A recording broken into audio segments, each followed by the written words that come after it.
আমরা মংপুতে রবীন্দ্রনাথ ঠাকুরের বাড়ির সামনে আসলাম বা বাড়িতে এসে গেছি।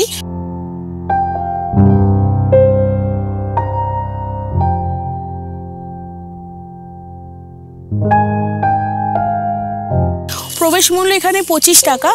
ভীষণ সুন্দর জায়গা, একদম ভেতরে ফটোগ্রাফি বা ভিডিওগ্রাফি কিছু অ্যালাউ নেই।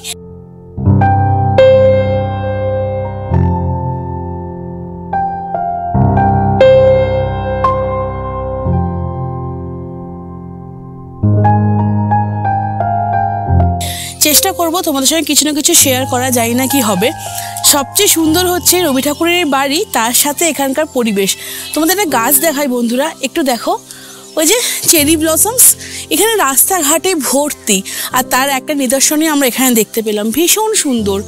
পাহাড় মানেই কালারফুল, পাহাড় মানেই হচ্ছে ফুল, আর সেই ফুলের নিদর্শন এখানে তোমরা দেখতে পাবে।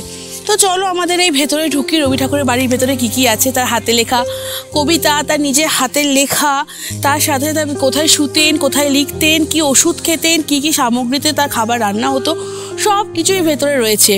একবার অবশ্যই এসে এখানে একবার ভিজিট করো, তোমাদের ভীষণ ভালো লাগবে। এখানে শোনা যায় বা বলতে পারো, এখানে পড়লাম আমরা যে রবীন্দ্রনাথ ঠাকুরের বয়সকালে বেশিরভাগ সময় কিন্তু এই মংপুতেই কেটেছে। বছরে 4টে বার তিনি এখানে আসতেন, সময় কাটাতেন। যখন তিনি শেষ বয়সে এখানে আসেন, যখন অসুস্থ হয়ে পড়েন, স্বয়ং মহাত্মা গান্ধীজি ওনার সঙ্গে দেখা করতে এখানে এসেছিলেন।